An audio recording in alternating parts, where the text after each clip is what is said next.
You're listening to DNA ID, brought to you by AbJack Entertainment. Be sure to check out some of the other great true crime podcasts from this network, including The Murder in My Family, Missing Persons, Scene of the Crime, Zodiac Seeking, Beyond Bizarre True Crime, Citizen Detective, and Campus Killings. All of these podcasts are available for you to binge on right now, wherever you listen to podcasts. Subscribe where you're listening to this podcast so you don't miss an episode.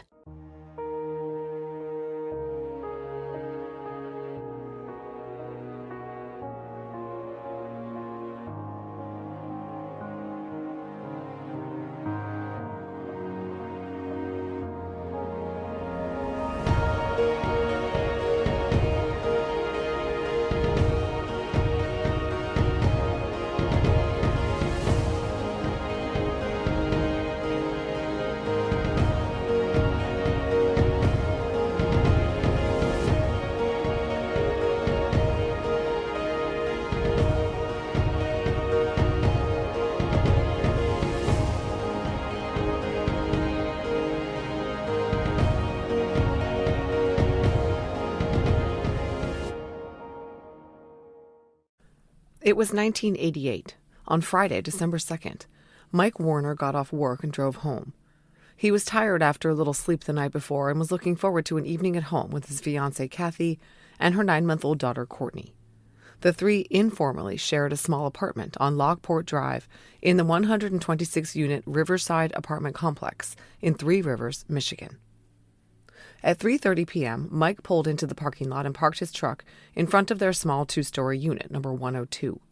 Cathy's car was parked outside, so he knew she was home. He walked up to the front door and used his key to open the door by inserting it into the lock on the doorknob. Mike would say later that he had no idea whether the knob lock was actually locked. He used the key out of habit. He did note that the deadbolt above the knob was not locked. The apartment was quiet. Right away, Mike noticed some drops of blood on the foyer floor. He thought maybe Cathy had one of her quite common nosebleeds.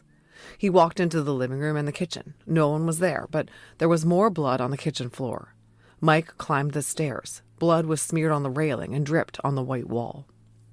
At the top of the stairs, making a U-turn to the left into the small hallway, he immediately could see the head and shoulders of his fiancée, lying on her back on the bedroom floor just inside the doorway. She was almost naked.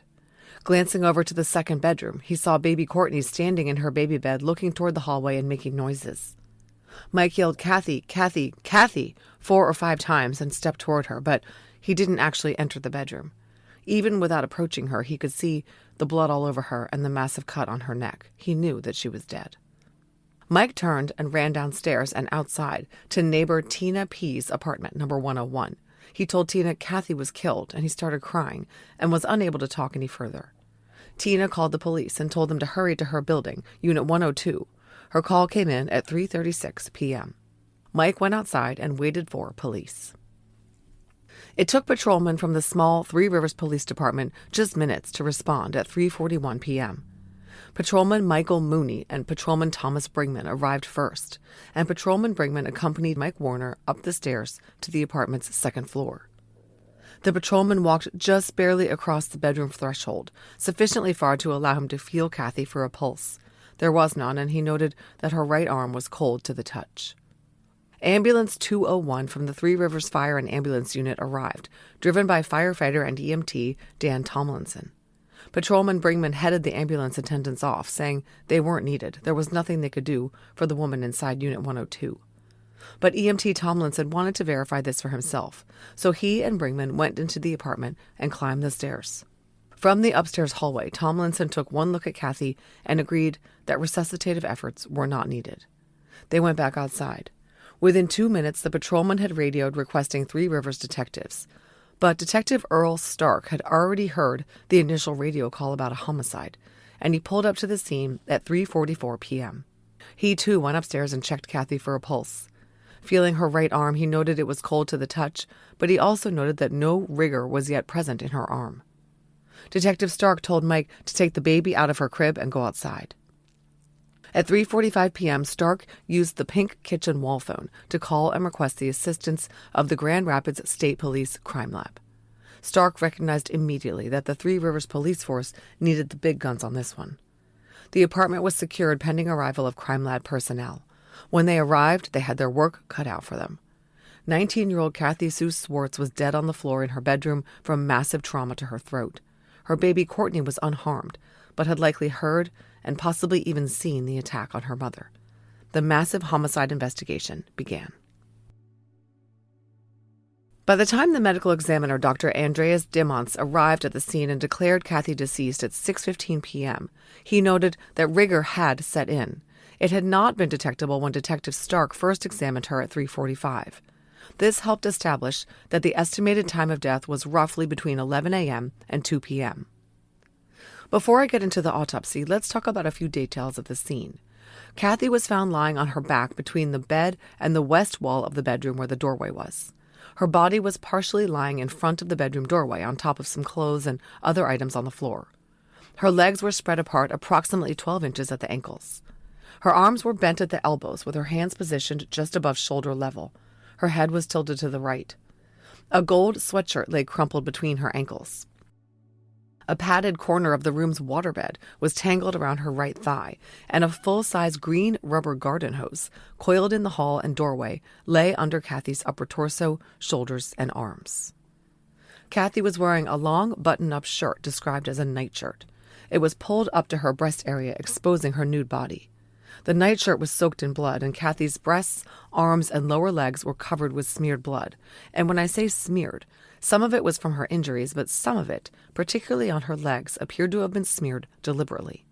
Before moving Cathy, the Michigan State Police crime lab technicians turned off the lights and used a brand new laser-like device, a wand that could illuminate otherwise invisible evidence like hairs, fibers, and dried liquids on surfaces sprinkled with a fluorescent powder. Startled by what they found, they called Detective Stark over. Ken Laniga, the lead Michigan State Police CSI, showed him what they had discovered. Someone had written on Cathy's leg. This writing was not visible to the naked eye. It appeared to have been written in possibly very pale yellow ink or by one of those invisible ink pens we used to play with as kids.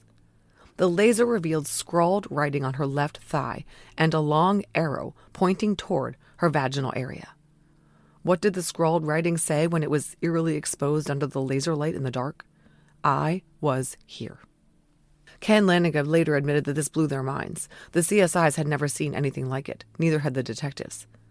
But that wasn't all. Use of the laser throughout the apartment revealed that more similar writing was on the door of the refrigerator. Again, this was not visible to the naked eye and was presumed to be made by marker that had been erased, but still lit up under the laser. This writing on the refrigerator door said Harley was here and the presumed band name Metallica. As soon as the crime lab wrapped up their investigation in and around the body, which was on December 3rd at 6:30 in the morning, Patrolman Pearson was dispatched to the scene and met with Detective Sergeant Gary Truskowski. They found Cathy's body wrapped in protective sheeting and sealed with evidence tape. They placed it on a striker board and put the whole thing into the fire department Suburban for transport to the forensic pathology morgue at Blodgett Memorial Hospital, where it arrived at 8:40 a.m. At the autopsy, Cathy's nightshirt was removed and hung up in the evidence lab to air dry. Her body was examined for latent fingerprints, but none were found. The pathologist swabbed the area where he was told writing appeared on her left leg. Then Cathy was measured as 5 foot 4 inches tall and 130 pounds. During his examination, the pathologist found evidence that Cathy had been manually strangled, but that's not what killed her. Cathy's throat was sliced open by a sharp blade. She had 3 separate cuts to her neck that progressed from left to right.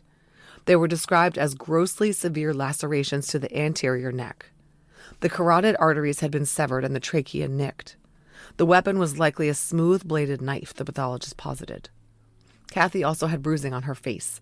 The report says, quote, she had been beaten about the left side of the face, chin, and lips, end quote. She had small cuts on her back and legs, and she had a small cut just outside her left eye that was possibly the indentation of a ring. She had a small cut just above her left ear and another inside the mouth below her nose, both the result of blunt force. In other words, someone had punched her in the face, as well as choking her and slicing her throat.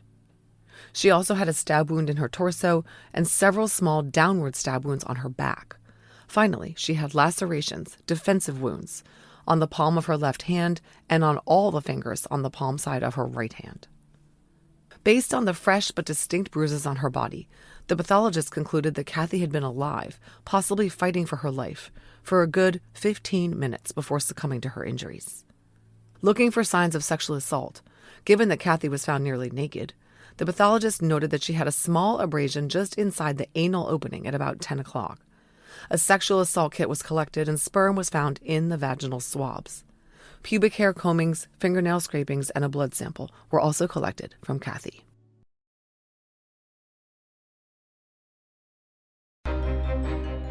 Hi, I'm James Wallner, host of the podcast Dakota Spotlight. In 1999, a young man with a bright future was tragically murdered at his workplace in Bismarck, North Dakota. In Homicide at House of Bottles, a new 6-part series, I take you behind the scenes of the investigation with exclusive interviews, original archival audio, and a deep dive into this peculiar crime. Listen to Dakota Spotlight and our newest season anywhere you get your podcasts or at dakotaspotlight.com.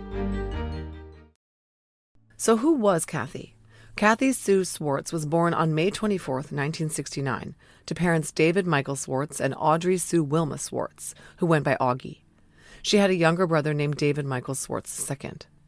Cathy had grown up on a 2-acre farm in Mendon, Michigan, about 11 miles east of Three Rivers. She was known to love horses and was allowed to keep a pony on the farm starting when she was 8.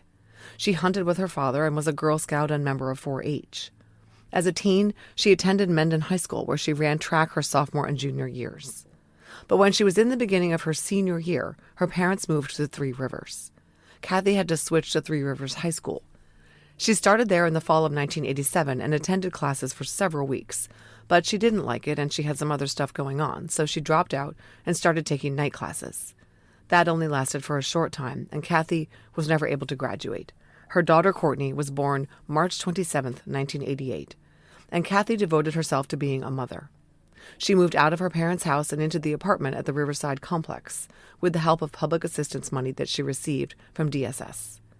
But she remained very close to her parents, with her mom calling her every morning and visiting her and Courtney often.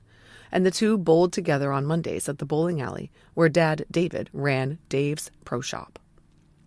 As for her boyfriend Mike Warner, Cathy and Mike had known each other for 2 years but didn't start dating until July of 1988. They had quickly gotten engaged on November 10th. Mike later told Wood TV that things were good between them. "We had fun together all the time," he said. Mike technically was not supposed to live in Cathy's apartment according to the terms of the lease, and they'd been warned by the landlord about him moving in, so they kept things on the down low. And they lived a pretty simple life. Cathy was a very young stay-at-home mom who ran errands, took care of her daughter, and engaged in a few hobbies for leisure time fun. These included bowling with her mother in the Monday Night Ladies League. She was also a good artist and liked to draw pictures of animals with pastels.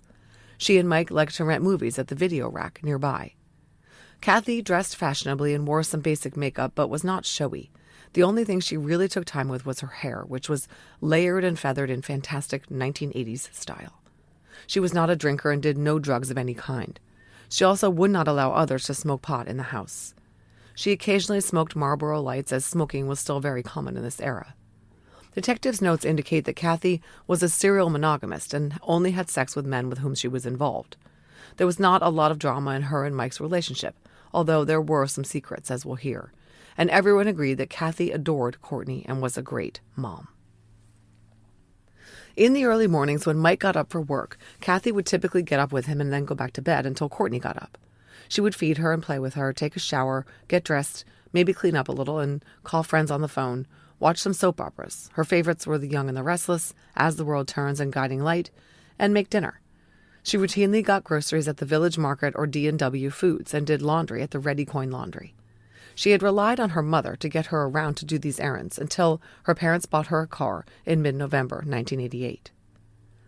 Police notes point to Cathy having a fairly limited geographic range. She was a creature of habit.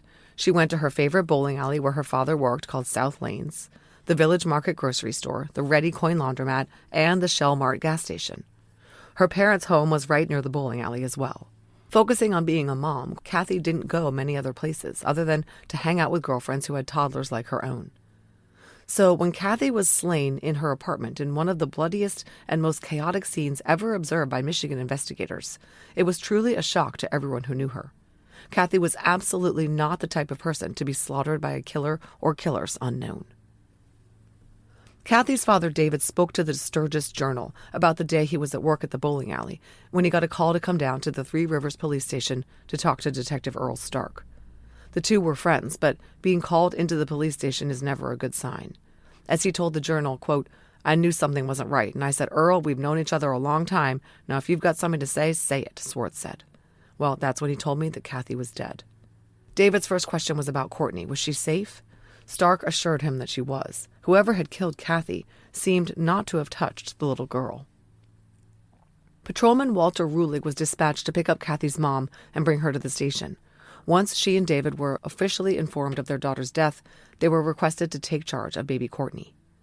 Courtney went on to be raised by David and Audrey. Thank goodness Cathy had purchased a life insurance policy on November 4th, 1988, less than a month before her death.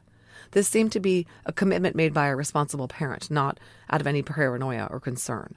$40,000 was paid to Audrey as a result of Cathy's death to help pay for her daughter's care and upkeep. The probate court kept tabs on Courtney's progress over the years as well. Okay, we're going to go back to the original scene of the crime and talk about the crime scene evidence. Detective Stark arrived at the apartment and observed all the blood in the kitchen, hallway, and stairway. After he viewed Cathy's body and detected no rigor, he directed Patrolman Brinkman to get Mike and Courtney into his car and make them comfortable. Then he was to conduct an area search, seek witnesses among the neighbors, and take down notes of all vehicles and license numbers in the parking lot.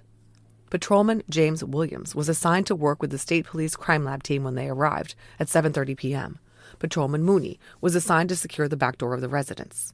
Lots of people showed up, but meticulous notes were taken about the very few people who actually entered the bedroom to ensure Cathy was not able to be saved: Detective Stark, Patrolman Brinkman, and the medical examiner Dr. DeMonts. Even the Three Rivers chief himself, James Riffenberg, came to the scene and viewed the body. This was a big deal. I need to explain the setup here. Cathy's apartment was more like a small 2-story condo. The downstairs consisted of a foyer that led into the kitchen and living room and to the staircase that led upstairs to the 2 bedrooms and the only bathroom in the apartment. Police found that the apartment was an absolute mess. One of the reasons for this was that Mike and Cathy had very recently purchased a large waterbed, and upon finding that it was too big and too heavy for the bedroom they were using, they had to switch bedrooms with baby Courtney. This involved moving around all the furniture in the upstairs of the house. In order to move things, they emptied all the furniture of clothing, and all the clothing was just placed on the floor in the bedrooms and hallway. It looked as though someone had torn through the place and thrown everything on the floor. The garden hose that I mentioned, borrowed from Mike's parents so Mike and Cathy could fill the waterbed, was also in the hallway and partially in the bedroom. It was cluttered and chaotic and a headache for the CSIs. In general, the apartment certainly looked like the abode of young people. Cathy was only 19 and Mike wasn't a lot older. The posters on the walls were for Motley Crue, Budweiser, Jack Daniels, and so on. Baby stuff was everywhere as well.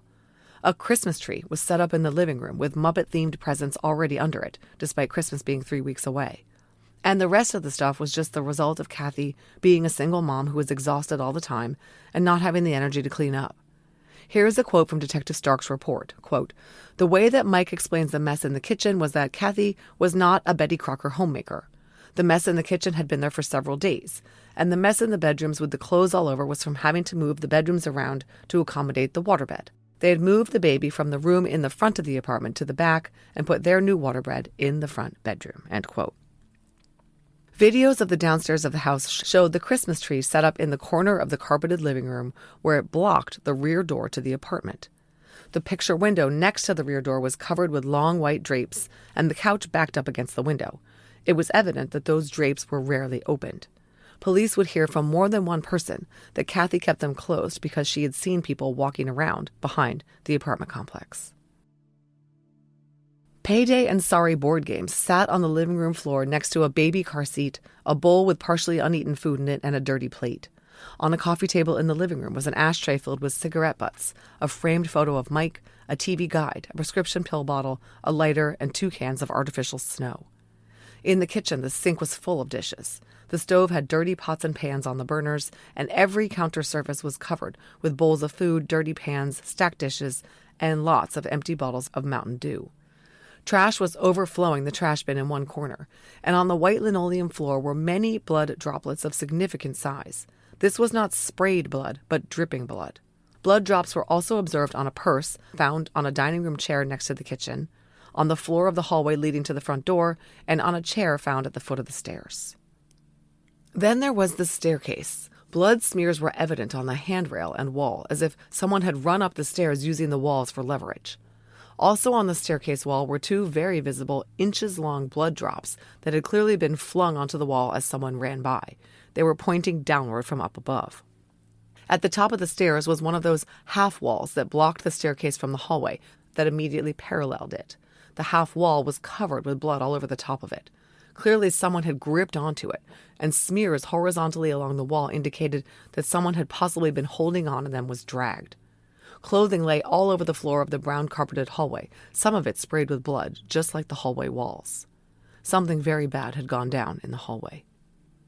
The bathroom was a confusing scene. On the sink vanity lay everyday toiletries, a large pair of orange-handled scissors, a roll of toilet paper, several hair combs, hairspray, deodorant, soap, etc.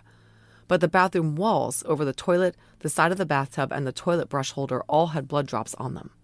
There were both smears and droplets all over the small tiled floor, the sink, and the bathtub. The shower curtain had blood smeared on it too. The water in the tub was slightly running from the tap. And then there was the bedroom. Bloody handprints on the wall and on the inside door handle showed that Cathy had tried to close the door, trying desperately to shut someone out. The coiled hose prevented that, and her killer got into the room. Then it appeared she was attacked on the bed. The sheets appeared fairly pristine, with only a little bit of blood on the lower right corner of the bed. Items stashed on the headboard shelves, like framed photos, Mountain Dew bottles, and a clock radio, were intact and in place. On the bed was a copy of the book It by Stephen King. But the really horrifying item on the bed was the phone. A pink phone and an uncradled handset lay on the bed. The phone was the kind where the dial buttons are on the handset. The phone cord was still plugged into the jack on the wall, but the cord to the receiver had been cleanly cut by something very sharp. The cut end of the cord dangled about 18 inches out of the phone and lay there on the bed. Both the handset and the phone base were bloody. It was evident that Cathy was trying to call for help, and her killer got to the phone and then to her. Two pillows lying on the bed were very bloody. Another pillow lay down the other side of the bed, between the bed and the large wall with an oversized Budweiser poster on it. Next to the Budweiser poster, at about the same height as the light switch, was an adult-sized handprint in blood that ended in streaked blood down the wall just like in the movies. More smears on the wall nearby told the story of a life-and-death struggle in the small, cluttered space between the wall and the bed. Here, the bloody pillow was lying on top of a pile of dirty dishes, mugs of coffee, McDonald's supersized cups, Mountain Dew bottles, various pieces of clothing, and the bedspread from the bed. The wall next to the pillow had blood sprayed down low near the outlet height that had run down to the floor, clearly indicating that some kind of attack happened at that level.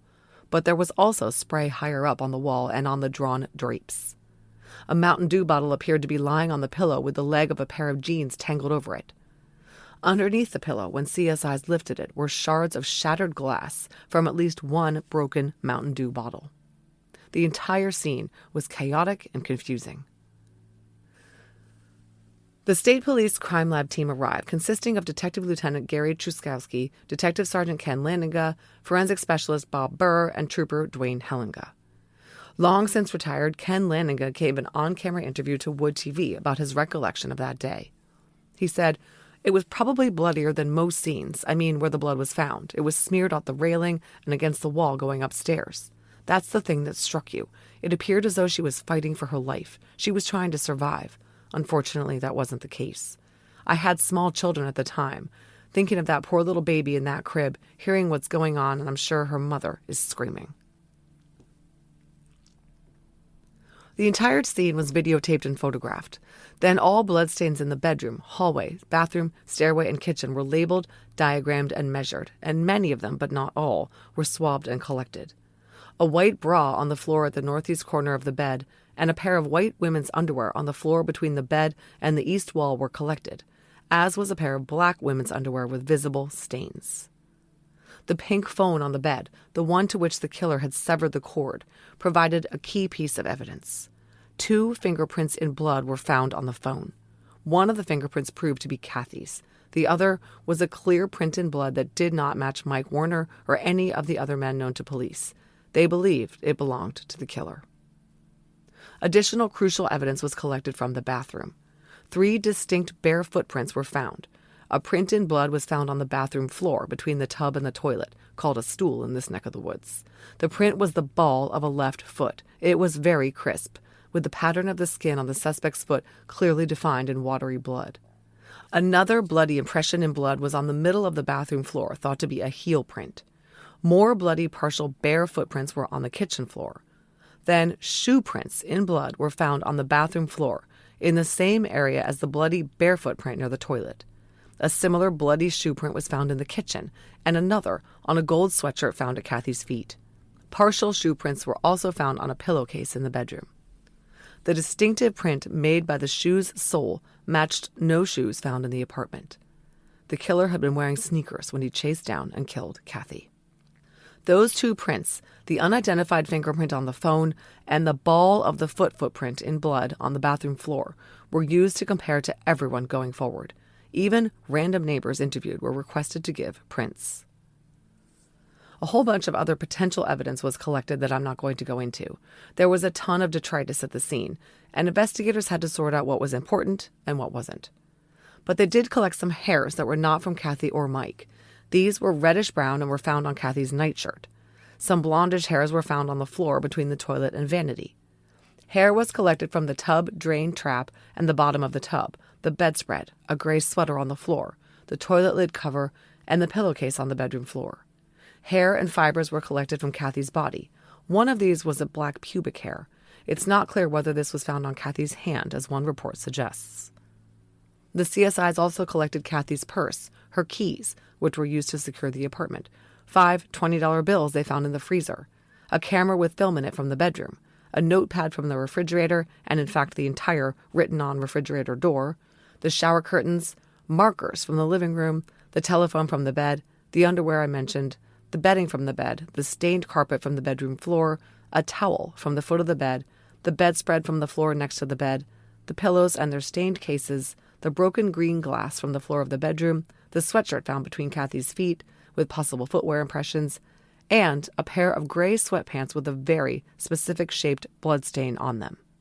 This all took ages, and the Three Rivers police ended up paying the rent on Cathy's apartment for an additional 2 to 3 months in order to preserve and have continued access to the crime scene. Testing by the Michigan State Police lab on swabs of the blood collected from the kitchen floor, the hallway, the bathroom floor, the bedroom walls, the stairway railing, and from Cathy's body all proved to be type O, which was consistent with Cathy's blood type. 1988 investigators came to believe all the blood in the apartment came from Cathy. The foreign pubic hair proved to be from a Caucasian person, but who that was anyone's guess. Detectives concluded, based on their own observations and a later October 1991 review of the crime scene video by a blood spatter expert identified as Detective Mike Stratton, that the initial altercation started in the kitchen. Cathy was chased up the stairs and into the bedroom, where she tried in vain to shut the door on her assailant and grab the phone. She was overpowered and killed on the floor next to the bed. Then, for unknown reasons, her body was moved to the doorway, where she was found.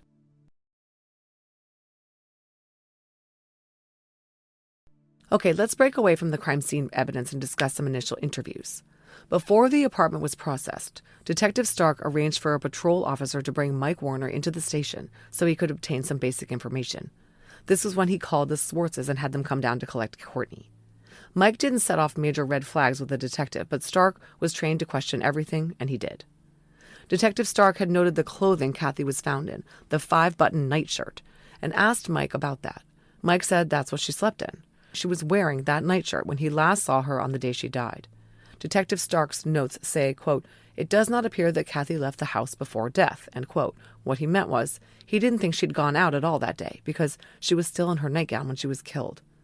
This tended to place the time of the attack at earlier in the day rather than later. But, the detective noted, Mike said Cathy wore underwear to bed. She was found nude under her nightshirt.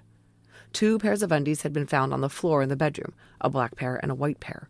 The black pair was tested and was positive for semen that matched to Mike Warner.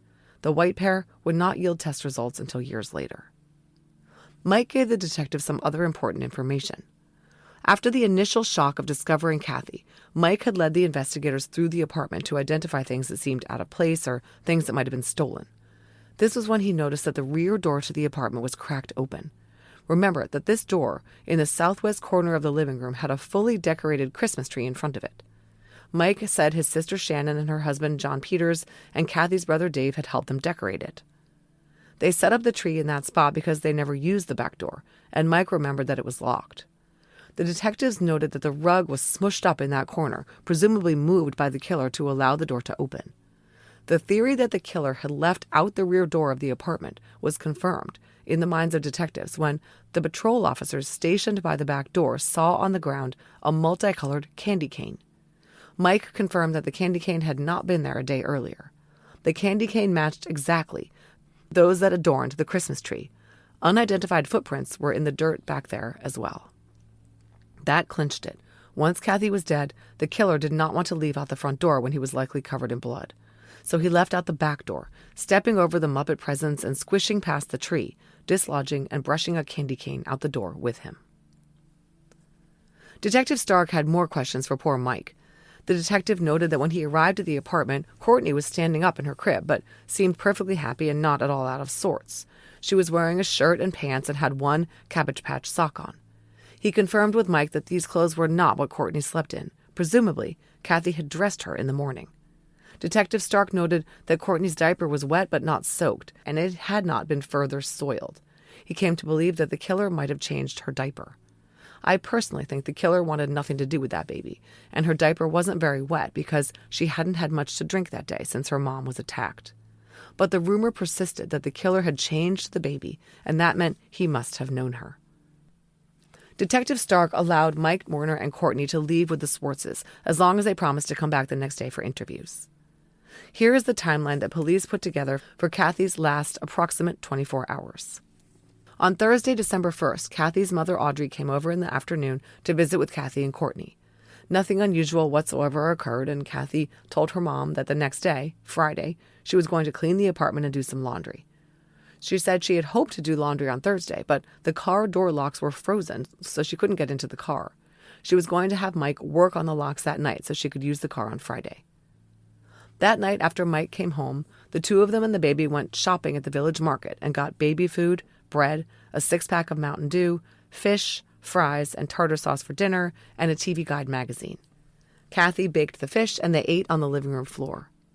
After dinner, she and Mike played a couple of games of Payday and Sorry and watched some TV, and then around midnight they went to bed after Cathy gave Courtney a bottle in her crib. According to Mike, they did not have sexual intercourse that night. The last time they had done so was on Wednesday, November 30th.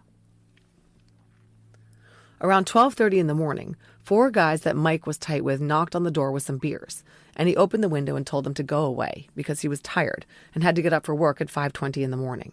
Cathy also came to the window and was alive and well. On Friday morning, December 2nd, Mike woke up at 5:15 and was already running late. He grabbed a Mountain Dew and left the apartment in a hurry at 5:25. It took about 25 to 30 minutes for him to drive to work, and he punched in at Lakeland Paper at 5:55 a.m., which was verified by Patrolman Phil Campbell. At noon, he punched out, left the plant, and grabbed McDonald's drive-thru for lunch, returning to work and punching back in at 12:15 and eating in the work area. No one saw him eating. Then he went back to work. At 1:45, Mike called Cathy at home, but got no answer and assumed she was out doing the laundry. He said that Cathy had been planning on cleaning the apartment that day, picking up all the clothing and washing the glasses, cups, dishes, and pans that had been sitting out for a few days, and then she planned to go to the laundromat. He had left her a $10 bill for the laundry on a little accent table between the kitchen and hallway that also had a record player on it. The CSIs never found that $10 bill. It was gone. Mike left for work at 3 p.m. as usual and punched out and drove home, arriving home at 3:30. Detectives knew the rest. Mike, as well as Cathy's mom Audrey, looked at pictures of the apartment and said it appeared that Cathy had not cleaned the apartment or done any laundry on Friday. This helped contribute to police theories that she was killed before ever leaving the apartment that day and possibly in the morning. Mike was interviewed extensively the next day by Detective Larry Moyer and then again by Detective Kevin Baker. Some more details emerged in these interviews. Mike confirmed that when he left for work on December 2nd, Cathy seemed completely normal and had no plans to meet up with anyone as far as he knew. Her plan was to do the laundry and clean the apartment. Neither was done. Mike noticed when he first came home that the vent fan above the stove was on, and it was not on when he left that morning. Cathy used the fan only when she was cooking. They talked about the $10 bill that Mike had left on a little table in the hallway. He said, quote, "I don't know if she picked it up after I left, but it was sitting there. I seen that there was stuff knocked off that shelf, too. And there was this one thing hanging there on the wall that was right around the shelf. It was lying on the floor, too." Moyer: "Okay, so somebody obviously came that route." They asked Mike about where the phone in the bedroom was kept. He confirmed that the phone was usually kept on the shelf that was on the waterbed's headboard. He also said that the Mountain Dew bottles on the bedroom floor had not been broken when he left for work. Next, they asked Mike whether they typically slept with the radio in their room on. They had found the radio on, playing music, when they found Cathy's body in the bedroom. Mike said yes, they typically left it on all night, and Cathy left it on during the day, too. They listened to Rock 103. But the radio had been quietly playing an easy listening station when police arrived. Then the detectives asked Mike about playing Payday the night before the murder. "During the game, did you guys write anything to each other?" He said he wrote on one of the Payday pieces of money, "I love you, Cathy," and she drew a heart on a different piece of money. Well, you can guess what the detectives asked next. No, Mike said, they had not drawn or written anything on each other's bodies. They asked him further about the writing on Cathy's leg and the refrigerator. Mike didn't know anything about either piece of writing, much less who had written them. The detectives 100% believed that the killer had written "I was here" with the arrow pointing to Cathy's genital area, and Mike didn't seem to have the answers they were looking for. They asked Mike if anyone had been bothering Cathy or seemed overly attentive. Mike said once in a while he would answer the phone and the other person would hang up without saying anything. Cathy had had her phone number changed before he moved in, but he wasn't sure why. Then Detective Moyer asked Mike a question Detective Stark had already asked. Was there anyone Cathy was afraid of? Mike told both detectives the only person that he knew Cathy was afraid of was Troy, her former boyfriend. Cathy had dated Troy Schultes quite seriously in 1987. Mike said he didn't really think that Troy had hurt Cathy. He and Cathy had broken up over a year earlier, but Troy had been to a party at Cathy and Mike's apartment. The detectives asked Mike if Cathy had any other boyfriends while they were dating, and he said none that he knew of. They asked Mike for a list of names of anyone he could think of, men or women, who had been over to the apartment. He named Cathy's brother David and his friends, who came over often to hang out with Cathy and Courtney. He named a grade school buddy of his own. He gave them the names of 2 guys besides Troy Cathy had dated seriously before Mike. And he gave them the names of some buddies of his who had been over to the apartment, including the 4 guys who had banged on the door holding beers the night before the murder. Detectives felt that Mike had an oddly flat affect when discussing Cathy and what happened. But the truth is that Mike took Cathy's death very hard. He never talked about it with his friends or family, and he took some time off work because he was so traumatized. He later said to Wood TV, quote, "It turned me into an alcoholic is what it did. Pretty much, yeah, for a while." Just to set the scene here, the 1988 population of Three Rivers, about 20 miles from Kalamazoo, was about 7,000 people. It consisted primarily of blue-collar workers employed by the many manufacturing businesses in the town. The Riverside apartment complex's residents were about 20% black and 80% white. Neighbors in Cathy's building were canvassed. One couple had not heard anything even though they'd been home all morning. But they reported that when they got home in the evening, they noticed that someone had tried to break into their apartment. The Three Rivers police report says, quote, "We checked and did find a pry mark on the door jamb of the apartment door. Nothing was missing from the apartment. It's unknown if this is related to the murder or not. If it is, it may only be a cover-up to make it appear that the murder was related to a B&E and that the victim did not know the suspect. But no indication of forced entry was found at the victim's apartment." End quote. It was true. Neither the front door nor the back door of Cathy's apartment showed any signs of damage or breaking and entering. An adult male neighbor who lived with his mother, named Leonard Koch, said he hadn't seen or heard anything. But when the police canvassing the neighborhood interviewed him, they noticed a hunting knife in his belt and they requested to check it. The knife was sent to the lab in Grand Rapids and was found to have traces of human blood on it. Well, that settles that then. Unfortunately, no. The police were surprised when they interviewed Leonard again, and he said in September of 1988 he'd been involved in a car crash. The knife was on him at the time, and he was hurt in the car crash and got his blood all over the knife. Detective Stark spoke with the sheriff department officers who had taken the report and worked the accident and learned that Leonard's story was true. Deputies had taken the knife into possession for a few days and recalled specifically that it was covered in blood. Testing on the knife confirmed that it was human blood, but this man's blood type was type O, just like Cathy's, and back then they had no way to distinguish them. Still, Leonard set off the creepometers of the detectives, and they wondered whether he was possibly obsessed with Cathy, perhaps even was the window peeper whom Cathy's brother David had chased away one time. We'll hear more about Leonard later.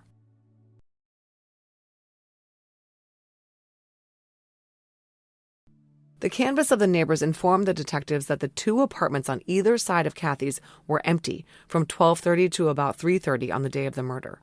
Quote, "The walls in the apartments are very thin. You can hear your neighbor watching television," end quote. Detective Stark knew from the autopsy that Cathy had been beaten up for about 15 minutes before she died. He guessed that the murder had happened after 12:30, when no one adjacent was around to hear her screams for help. Further, he noted that it was very possible that the suspect was watching and saw the neighbors leave and knew the apartments around her were empty. Sergeant Pearson went door to door in the apartment complex and obtained some information that would prove to be extremely important. One woman said she saw a strange-looking guy walking around the complex between 3 and 3:30. She described him as a white male with blonde hair, wearing a distinctive red jacket with what looked like the silhouette of a man in black on the back. The logo on the back had some white in it and maybe some red letters. The guy was in his early 20s, 6'1", maybe 160 pounds, with a light mustache, light-colored blue jeans, and tennis shoes. Another resident of the apartment complex also reported seeing a tall white male, this one closer to 6'3", with short blonde hair and a skinny build. He was wearing a red jacket. Her sister saw him too, same description, with a small mustache and a black and white silhouette of a man on the back of the red jacket. The witness didn't see red jacket guy going into any apartments, but while he was walking, she noticed that he was looking around nervously. No one could identify the guy in the distinctive red jacket. But another witness had seen something that seemed even more relevant. On January 30th, 1989, the police released a press release seeking information on the homicide of Cathy Sue Swartz. With the press release, they circulated a sketch which they called a composite picture of a person who was reported to have been seen in the area of the Lockport Apartments during the morning hours of December 2nd, 1988, and may possess valuable information concerning the death of Cathy. This person is generally described as being a white female, approximately age 22, 5'4" tall, 135 pounds, with stocky build and dishwater blonde with a short, feathered type hairstyle with a fair complexion. The press release also announced a reward of an undetermined amount for anyone furnishing information leading to the arrest and conviction of the person who killed Cathy. A follow-up press release included a sketch of this short, bushy-haired white person seen at the scene, and it read, "Investigators have reason to believe that the person pictured was in the immediate area during the time of the homicide and may either be the suspect or an accomplice to the murder."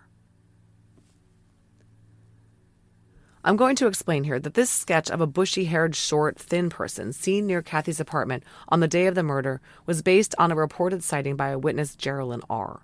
She had seen a blondish white person who she thought was a woman near a tan pickup truck outside Cathy's apartment around 10:45 on December 2nd. She then saw this person enter Cathy's apartment. Police put a lot of stock into this sighting, subjecting Geraldine to multiple interviews and even hypnosis to flesh out the details. The composite sketch was completely androgynous, but Geraldine believed the person she saw was a woman, so police investigated the angle that Cathy had been killed by a jealous girlfriend or a jilted lesbian. Investigators now believe that this person seen by Geraldine was a man, not a woman, and he was very likely Cathy's killer. Police interviewed a maintenance man at the Riverside apartment complex. He said he was working on December 2nd, and while moving a refrigerator into a vacant apartment near Cathy's, heard loud music coming from Cathy's apartment. Later, sometime after 1 p.m., he saw a white man dressed in hunting gear, a leather vest, walking across the visitors' parking lot toward Cathy's building. There was an "I love you, Mike" message on the window in artificial snow spray, so he knew which one was Cathy and Mike's apartment. The guy he saw was in his early 20s, maybe 5'6", medium build and height. The guy parked his car and walked across the lot up to Cathy's apartment door, although the maintenance man didn't actually see him enter. but police were interested in finding this man. They also noted that the complex's maintenance man and a cleaning woman had pass keys. All the maintenance men were asked for fingerprints, and police also collected the names of regular delivery people and workers at the complex. Okay, back to the interviews of people close to Cathy. Detective Stark had learned from Mike and Cathy's parents the name of her best friend, and he called her and asked her to come into the station. Jennifer arrived and was informed that Cathy was dead. Jennifer later told Wood TV about the impact of her best friend's death on her. Quote, "I slept with a machete under my mattress for years. That kind of thing doesn't go away. We're just a small town. Nothing bad like that happened before." After she composed herself, Jennifer told Detective Stark that she and Cathy talked every day and saw each other most days. They both had little 8 or 9-month-old children and had recently been single. They had a lot in common. She had been calling Cathy all day Friday and was certain something happened to her because Cathy always answered the phone. A quote from Detective Stark's report: "When she learned that Cathy was dead and she'd been murdered, she stood up and told me I had better check Troy Schultes."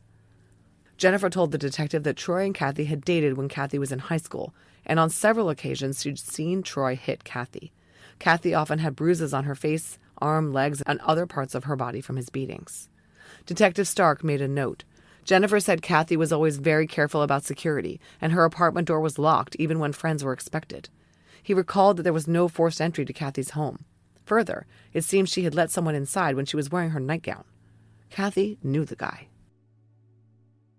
Okay, so one day after the murder, detectives had the name of an ex of Cathy's who, 1, had been to at least one party at her apartment, and 2, had reportedly been violent with her on several occasions. This was 18-year-old blonde-haired Troy Schultes. Cathy had dated him from March of 1987 to June of 87, not a very long time. But Troy and Cathy knew a lot of the same people and socialized in the same circles. In fact, Mike Warner and Troy were friendly.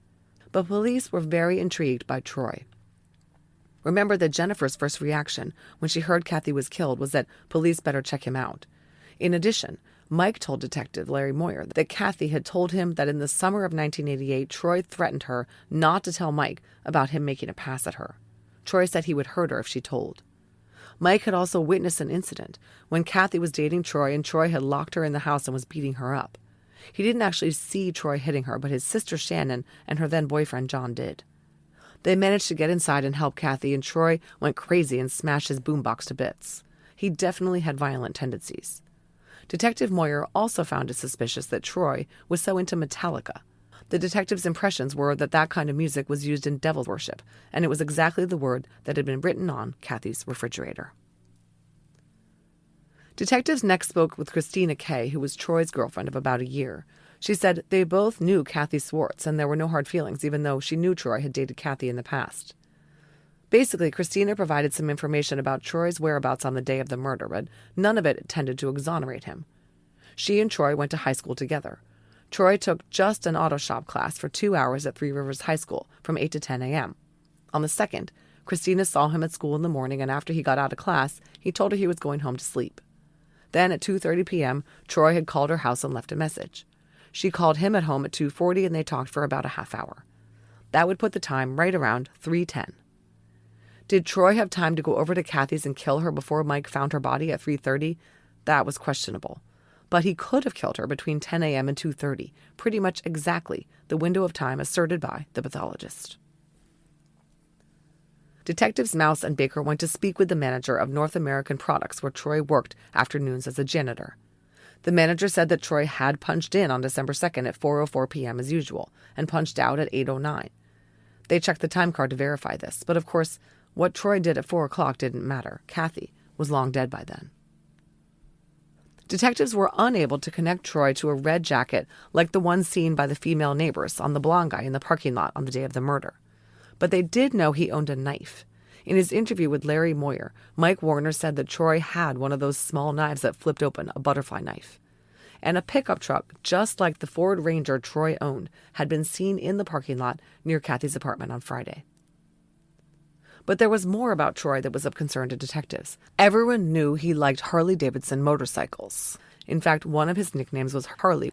Remember that someone had written on the refrigerator in Cathy's kitchen, Harley was here, and the word Metallica, Troy's favorite band.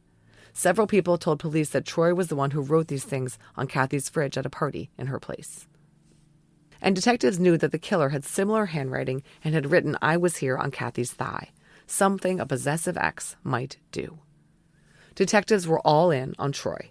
They got a search warrant for his home and his truck, and on the 4th sent a wrecker to pick up his truck for processing. 4 detectives then executed the search warrant on Troy's residence. They collected a number of items from his bedroom and the basement, including clothing, and submitted them for testing. An arrest warrant for first-degree murder was issued for Troy Schulte on December 5th. It was executed at Troy's residence. At the police station, he was read his Miranda warnings and agreed to speak with detectives. He immediately denied any knowledge or involvement in the death of Cathy Swartz. He admitted he used to date Cathy, and that he continued to have sex with her even after she was dating Mike Warner. And he admitted that he was the one who wrote on the refrigerator in her apartment, in marker, during a party over the summer. He wrote "Harley was here," which was his nickname, and the word Metallica. He said he was just fooling around, and he'd wiped it off after someone yelled at him. Detectives did not feel that the writing on the fridge by Troy and the writing on Cathy's leg, which implied possessiveness and was in the same handwriting and used the same word choice and syntax, could be unrelated. And they weren't. When they pressured Troy, he admitted that he was the one who wrote "I was here" on Cathy's leg in pen when the two had a liaison. Presumably, Cathy had washed it off before Mike Warner saw it, but it's still illuminated under the Michigan State Police laser light. The detectives asked Troy about his alibi for the second. He said after he was done with his morning class at Three Rivers High School at 10, he spoke with his girlfriend, then he went to the McDonald's drive-thru, then he went home and played video games and his guitar until he went to work at 4. Troy admitted that from 10 to 4, aside from the call with his girlfriend, from 2:40 to 3:10 or so, he did not have contact with anyone who could verify his whereabouts. That was bad. Troy consented to a polygraph which was administered to him that same day. Then he was booked in the county jail, and head and pubic hair samples and fingernail scrapings and the clothing he was wearing were collected. His truck was processed, and a reddish-brown crust detected on the radio area and the cab roof was determined to be human blood. Unfortunately, it was in insufficient amounts to support further testing. It was going to come down to Troy's finger and footprints. This from Wood TV's interview with the original CSI, Ken Laniga. Quote, "Initially, this Harley individual looked like a pretty good suspect. From the writing, his name, everything fluorescing the same and looking like it was written and thinking at the time it may have been written by the killer. Harley was arrested, and they got his fingerprints and footprints, and I think they hand-delivered them to me as soon as they got them. They wanted me to compare them. I'm looking at the prints, and it's not him. I can't identify the prints to him. They're not him. That was not the phone call you wanted to make and call back to them and say, 'This isn't your guy.'" Well, you heard it. Troy's prints did not match the fingerprint found on the phone on Cathy's bed or the footprint in blood on the bathroom floor. He passed a polygraph, and there was just no evidence to hold him. By December 14th, Troy was released, the charges dropped, but he stayed on police radar as a strong person of interest. It's safe to say that they suspected him of involvement. The writing on Cathy's leg, using language mirroring what he had written on the refrigerator, was just too damning. 18 months after this whole thing, in May 1990, now 20-year-old Troy Schulte sued the Three Rivers Police and the city of Three Rivers in federal court. Troy maintained he had been scarred by the police arrest and ended up dropping out of high school. His complaint alleged that police had evidence that exonerated him by December 8th, the finger and footprint comparisons, but they didn't release him until December 14th, 6 days later. He was seeking damages for those additional days he served in jail. A judge threw out the lawsuit, but as I said, Troy remained on police radar. A lot of work was done over the years to investigate the theory that Troy had killed Cathy and then was assisted in the cleanup by someone, possibly his father. This theory arose because once the lawsuit was filed, Troy's parents and sister stopped cooperating with police, and his father refused to give finger and footprint samples when requested. Mr. Schulte was continually listed as a person of interest throughout the course of the investigation. Police also had to look into another ex of Cathy's. They learned the name Mike H. from both Cathy's parents and her best friend Jennifer. Cathy had named Mike H. as the father of Courtney. They had dated from June of 1987 to March of 1988. Jennifer maintained that Mike had slapped Cathy around a few times, but nothing that measured up to the violence inflicted by Troy Schulte. Police found a ripped-up letter from Cathy to Mike H. in the trash, asking him to come to visit Courtney for the holidays. And Mike H. himself told the police that he still went over to Cathy's for social occasions, and that one night, after Mike Warner left to go home, remember he sometimes stayed with his parents, Mike H. and Cathy had had sex. This was the last time he saw her, around the 1st of November. Police also noted that Mike H. had come into the Three Rivers Police Department to file a report that someone had set fire to his car. This was in June of '88, 6 months before Cathy's murder. Police asked him who he thought might have wanted to destroy his car, and he said the Swartz family. He also suspected Cathy of keying his car. He said that after Cathy got pregnant, there was bad blood between him and the Swartzes. This was because Mike had challenged the paternity of Courtney, and the state had required him to take a paternity test. This had been done very shortly before Cathy was killed. So shortly, in fact, that the results didn't come in until December 6th, 4 days after Cathy had died. They showed that Mike was indeed Courtney's father. Police interviewed a former fiancé of Mike H., who contradicted what Mike said about drama, and that Mike and Cathy were all good. Police very carefully reconstructed Mike H.'s alibi for December 2nd. He had punched in at work at 4:55 a.m. and worked with co-workers all day, including eating lunch with other employees at the plant where he worked. He punched out of work at 1:30 and picked up his girlfriend at work at 1:50 and went home, arriving at 2:15. At 3, he and his mother went to Kalamazoo to sell an ATV. There simply wasn't time for him to kill Cathy. Nonetheless, police took a voluntary blood sample from Mike H. on December 7th and collected his finger and footprints as well. They didn't match those found at the scene. Mike was eliminated.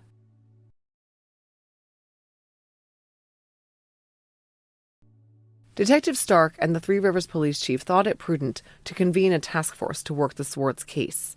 They called for investigators from law enforcement agencies in the county and the Michigan State Police to help out. It was the first of many task forces that would be organized throughout the lifetime of this case. And they started the process of interviewing everyone whose name they learned was someone connected to or acquainted with Cathy or associated with any of her friends, acquaintances, or family members.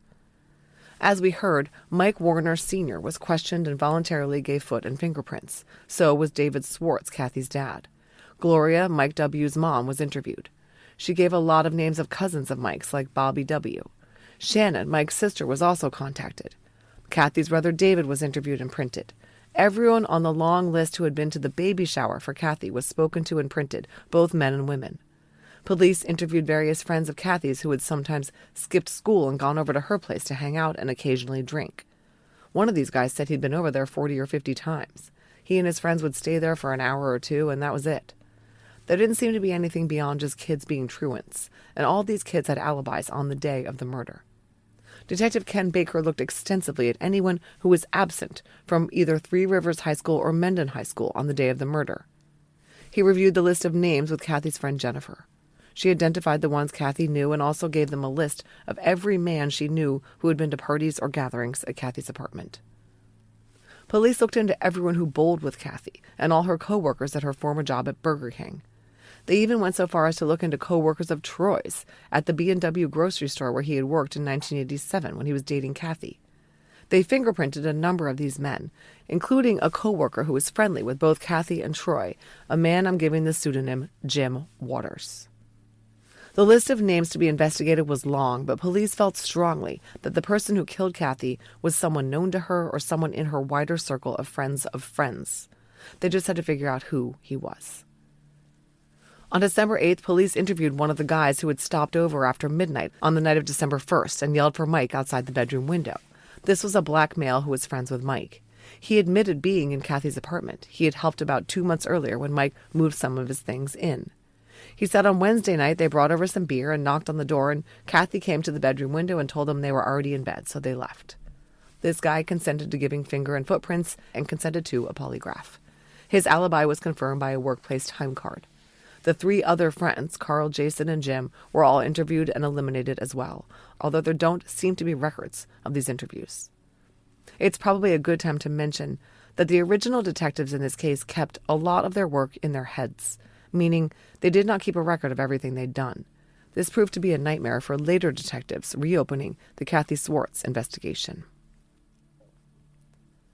A lot of work was done to try to identify the distinctive red jacket worn by the man the police believed could be the suspect. No one police spoke with recognized the logo on the back of the jacket or knew anyone who had an item like that. A police sketch artist worked with the sisters who had seen the man in the jacket to capture the logo on the back, and after police published a sketch, about 60 tips came in, but follow-up led nowhere. Police also worked to identify the shoe print. They contacted various tennis shoe manufacturers and showed them photos of the shoe print found in blood on the bathroom and kitchen floor, and asked them for information about the brand and style of tennis shoe. They measured all the barefoot and shoe prints found in the apartment and consulted experts and came to believe the shoe was a McGregor tennis shoe, size 8 or 9. They learned that the McGregor tennis shoe was sold at Kmart, but that particular design had been taken off the shelves on January 1st, 1989, and they were sold only during calendar year 1988. Detective Baker managed to obtain a pair from Kmart and felt strongly that it was a match. But they then learned that inmates in the prison system wore those as well, meaning that a large number of people could have had these same shoes. In a very odd turn of events, another female resident of the same apartment complex was killed in an accident at almost exactly the same time that Cathy was suspected to have been killed. A car driven by a 24-year-old woman named Christina Shelton left the Riverside complex around noon on December 2nd and was heading in the direction of Centerville when it suddenly veered and drove right into the St. Joseph River. The car was submerged for 30 minutes and Christina died, although miraculously somehow her 4-year-old daughter survived. Investigators wondered whether Christina was possibly involved in Cathy's murder or could have seen the suspect or even been an accomplice. It was remarkable that 2 young mothers in the same complex died around the same time on the same day, and they say there are no coincidences in true crime. This gave rise to a whole conspiracy theory that Christina had been killed by a corrupt police officer who had also killed Cathy. I'm not going to get into that nonsense. Witnesses to the accident said Christina's vehicle was going fast and suddenly crossed the center line of Schweitzer Road, driving right into the river. No one forced her off the road and no one was chasing her. Nonetheless, police expended hundreds of hours trying to determine whether the 2 incidents were connected. In 1998, police admitted at a press conference in observance of the 10th anniversary of both deaths that they didn't know whether they were connected. They acknowledged the oddity of 2 women, both young single moms living in the same complex, dying on the same day at the same time of day. However, they had checked Christina's prints and she was not the one who killed Cathy. This has been chalked up to a coincidence after all. Now for another oddity in this case. The Three Rivers Police Department arranged for videotaping by the Michigan State Police at Cathy's gravesite for the first anniversary of her murder. The video captured a 6-day time span encompassing December 2nd, 1989. And the video captured something. A young man approached the grave and appeared to bury something in the dirt atop the grave. That's not weird. Detectives dug up the buried item and found it was a ring. Needless to say, this guy was pulled in and interrogated. He told Detective Baker that the ring was a friendship ring that either he'd given Cathy or she'd given him in 4th grade when they were both in school in Mendon. He said he still had some feelings for Cathy. The detective noted that this guy appeared to be shy, bashful, and a little withdrawn, and that's a quote. His fingerprints and feet impressions were taken and they didn't match, but I'd say if you don't want to be a suspect in a murder investigation, don't bury things in the graves of unsolved murder victims. Speaking of Cathy's grave, on several occasions roses were left there, and the detectives always tried to track down who had left them just in case. They weren't always successful, and it made for a lot of work for investigators. In another strange twist, David Swartz, Cathy's father, called in and reported some scratches on the wall in the very popular local bar, the Tap Room, described as a lower-middle-class blue-collar bar catering to low-income folks, per the police report. Someone had scratched "I kill Cathy" into the formica. Detective Baker wrote, quote, "It is my opinion that there is a high probability that David Swartz himself may have written it on the wall in the bathroom for the purpose of again getting greater attention to the case and rekindling some fire in the investigation." End quote. Nonetheless, the tap room was investigated and patrons who were deemed worthwhile POIs were looked into. All the names were added to the list of people for whom police needed to obtain finger and footprints. By early 1989, the police had a lengthy list of people who had been interviewed and inked impressions taken from them, including both foot sole impressions and fingerprints. This list would eventually grow to over 1,000 names. No matches were made to the suspect prints found at the crime scene. Some men refused to give prints, which drew the attention of police, including two brothers named Wagner, who were friends of Troy's. Police needed something besides the prints to help them narrow down the suspect pool. In January of that year, some experts with the Michigan State Police, which included Detective Lieutenant Paul Wood and Detective Sergeant William Bradway, along with Doctors Gary Kaufman and Richard Smith, wrote up a victimology crime scene assessment for the Three Rivers Police Department to consider in Cathy's case. I'm reading verbatim here from the passage titled Crime Scene Scenario. Quote, "The killer was allowed entry because of being an acquaintance of the victim or her boyfriend. Once inside, the killer attempted to engage in sexual activity with the victim. He was rebuffed by the victim, at which time he lost control and the assault started. He attempted strangulation. However, the victim was able to break free. The victim attempted to flee upstairs but was pursued by the killer. The victim and killer continued the struggle up the stairs, down the hallway, possibly into the bathroom and ending in the bedroom." End quote. Once Cathy had been slashed to death on and around the bed, leaving the blood all over the pillows, wall, and bedding, her killer placed her where she was found in the doorway. Then, according to the profilers, he removed her underwear and masturbated. He then showered in the bathroom, dressed in some of Mike's clothing, and left via the rear door. It was a very likely scenario, positing that Cathy knew or knew of the man whom she'd allowed into the apartment. But who was he? The profilers believed he was a white male. He was most likely in his late teens or early 20s, probably on the low end of that range based on his lack of impulse control. He had poor social skills and limited interaction with women. He likely was on the fringes of a close circle of friends, but did not have deep friendships. If he had an arrest record, it included minor offenses like shoplifting, auto theft, or misdemeanor sex offenses like window peeping, exposure, obscene phone calls, and so on. His neighbors likely suspected him of window peeping. He had poor self-esteem and may have had poor personal hygiene as well. His IQ was below average, and acquaintances would describe him as quiet and shy. He probably did not own a vehicle, and if he did, quote, it would be an older model vehicle, usually described as a beater. It would not be well maintained mechanically or in cleanliness, end quote. He may keep a diary or writings of his fantasies, and he probably had a pornography collection. He may have taken something personal of Cathy's, something like jewelry, a personal ID, a photograph, or a piece of clothing. He may live with his parents or other relatives in the immediate Three Rivers area. He was likely employed in menial labor, which was usually sporadic or part-time and involved low contact with the public. After the murder, he may have become more withdrawn and undergone a change in his physical appearance. He may have increased his abuse of drugs or alcohol. Acquaintances may have noticed his disappearance, or he may have left town or joined the military. Summing all this up, this was an outsider on the fringes of Cathy's social circle, someone who knew her but was not close to her, who may have left the area after the murder. This could be a friend of a friend, a neighbor, or someone Cathy encountered in daily life at the gas station, grocery, or in particular, the bowling alley, who might have fixated on her. The profilers put significant weight on the fact that baby Courtney was unharmed and did not appear hungry or soiled when she was found. There are varying reports as to whether her diaper was wet. The original detective at the scene, Detective Stark, said it was wet but not soaked. Later reports seem to interpret that as stating her diaper was dry. Investigators theorized that the suspect changed the baby and possibly even fed her, pointing to a caring relationship between him and Cathy and or Courtney. The profilers recommended that the Swartzes and Mike Warner be questioned about people who might have babysat for Courtney. Lab reports from the hardworking forensic analyst Glenn Moore of the Michigan State Police Crime Lab started coming in January of 1989. Remember that sperm was detected in Cathy's rape kit, which included vaginal swabs, rectal swabs, and oral swabs. Quote, microscopic examination of vaginal smears showed the presence of spermatozoa. No remarkable trace evidence was noted on the fingernail scrapings, end quote. But the detection of sperm in the vaginal swabs did not settle the question of whether Cathy had been raped. Yes, she was found under such circumstances that rape looked likely. But Mike had told detectives that he and Cathy had had unprotected sex on Wednesday night, about 36 hours before she was found dead.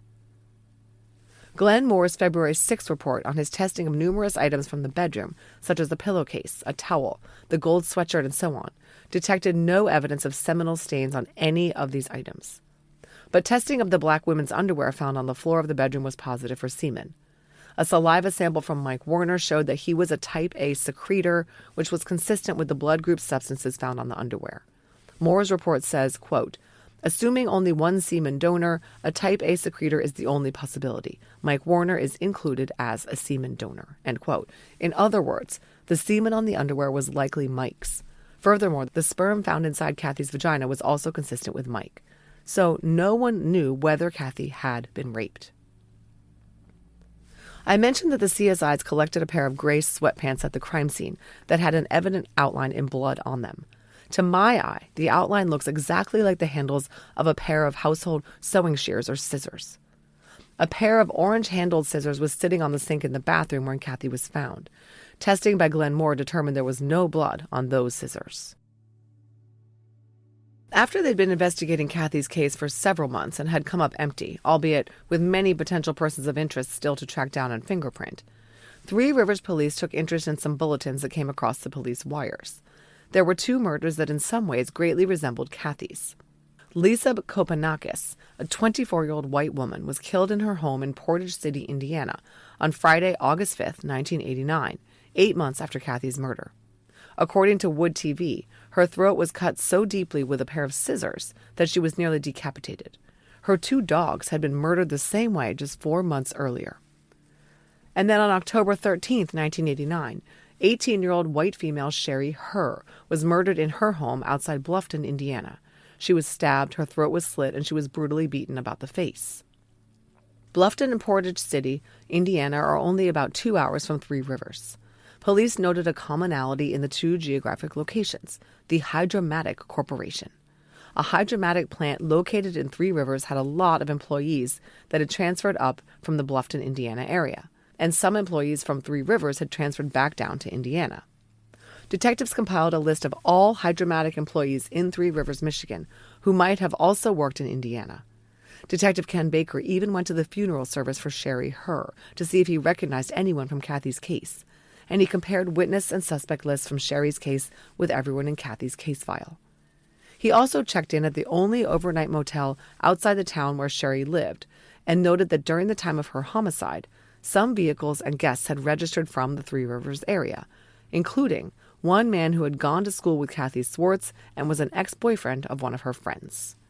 Needless to say, this guy piqued Detective Baker's interest. He was investigated, printed, and ruled out. Both Lisa's and Sherry's cases remain unsolved.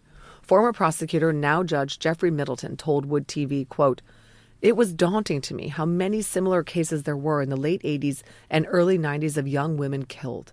If you put a pin and drew about a 100-mile radius, Portage, Indiana, Aurora, Illinois, lots of young women killed in their homes with sharp instruments. It's like, God, this is frightening.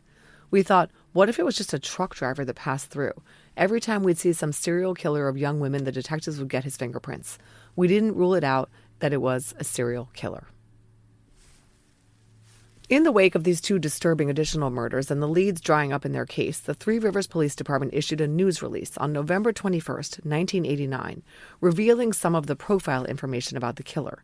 They listed tells such as, people in the neighborhood may have had problems with him window peeping, or his behavior may have changed significantly after December 2nd, 1988, and so on. According to the press release, by this time the police had interviewed over 600 citizens and were offering a $7,000 reward for information leading to the arrest and conviction of the person or persons who killed Cathy Swartz. Let's talk about some suspects. Once Troy Schultes was released, this case really had no prime suspects. Instead, it had hundreds, thousands of POIs. Here are some that really piqued the interest of the investigators. In late July 1989, Detective Moyer received a phone call from an informant who was not named in the police file I received. The informant had been to a wedding 3 or 4 weeks after Cathy's death and found it odd that a young man approached him at the wedding and anxiously started talking about Cathy's death completely out of the blue. The informant didn't even know this man, whose name was Randy F., personally. He noted that Randy said some things that were not publicized in the papers, and this made him suspicious. So he wanted to bring Randy's name to the police's attention, and Detective Moyer noted that Randy's name was not anywhere in their massive list of persons of interest. Furthermore, Randy had been in the same class as Cathy Swartz in the Mendon schools. The police had collected yearbooks from the high schools from Cathy's apartment, and Detective Moyer and Chief James Riffenberg went through the Mendon High School yearbook and found Randy's photo, and noted that someone had written the word babe above his photograph. The handwriting appeared to be Cathy's. Quote, "It was decided that more investigation should be dedicated to Randy." They brought an ex-girlfriend of Randy's in to ask her some questions. She had dated Randy in the fall of 1987, and he told her that he had dated Cathy Swartz one time. They asked this girlfriend if Randy was capable of being violent, and she said yes, he could get violent if he was drinking or jealous. He had grabbed her and jerked her by the arm one time when she was out with another guy. They asked her if Randy had ever said anything about Cathy, and she said the only thing he said was that he felt bad that baby Courtney would grow up without a mother. She didn't know if Randy had actually been to Cathy's apartment, but felt that Randy and Cathy could have encountered each other in class reunions and other gatherings. They had friends in common. Police learned from others that Randy had gone out with Cathy a couple of times and was upset when she refused to see him anymore. It's unclear why Randy was not pursued further. Remember, I said detectives did not document much of what they did. Randy would be revisited years later. Another possible suspect was the neighbor of Cathy's I mentioned way earlier in the episode, Leonard Koch. Leonard was arrested in Rockville, Indiana, in July 1990 on a rape charge and extradited to Michigan. While he was in the police car with Deputy Larry Grubbs being transported back to Michigan, he volunteered this statement: "Have they caught the murderer?" The officer asked which one, and he said, "Oh, you know, the one at the townhouses in Three Rivers, that blonde bitch." The officer pretended not to know who Leonard was talking about, and Leonard volunteered that he wasn't home on the morning of the murder, which was odd. Quote, Leonard further stated that there was blood all over the floor and somebody had stepped in the blood and left a footprint. He heard that some cops believed it was an occult group. He said there were vehicles and men going into that apartment all hours of the night and day, and he thought Cathy was having sex with them all and using drugs. He also said that Detective Stark had confiscated his knife and he wanted it back, end quote. This was true. Leonard was the neighbor whose knife had been determined to have human blood on it, but this was supposedly from an auto accident before Cathy was killed. Fingerprint samples were easily obtained from Leonard since he had been arrested. They didn't match, and eventually Leonard was entered into CODIS and not matched there either. Despite all his weird musings about the crime and derogatory names for Cathy, he didn't do it, although detectives thought he probably was a pervert who had eyes for Cathy. In another example of a POI police were interested in, Detective Sergeant Larry Moyer of the St. Joseph County Sheriff's Office interviewed an R.T. Fairfield on October 3, 1990. It seemed Fairfield was in custody for some other reason, and they decided to talk to him about Cathy because they heard he knew her. In his interview, Fairfield admitted that he did know her personally, and he'd been in her apartment a number of times with a really good friend of hers named Ryan. This Ryan, aged 20, had gotten busted for selling drugs at the high school several years earlier. Fairfield reiterated that they were very good friends. Both Fairfield and Ryan also knew Mike Warner and had partied with Cathy at another apartment in the complex inhabited by several male residents. All these names were given to police. In addition, Fairfield said he had heard that two guys named Jason and Gene had been involved in Cathy's murder. As you can hear, this case, like many cases from back in the day that relied heavily on witness interviews and tips, went down many rabbit holes spurred by rumor, innuendo, he said, she said, and basically the game of telephone.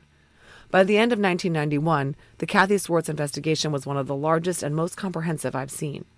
They had finger and or footprinted over 1,000 men.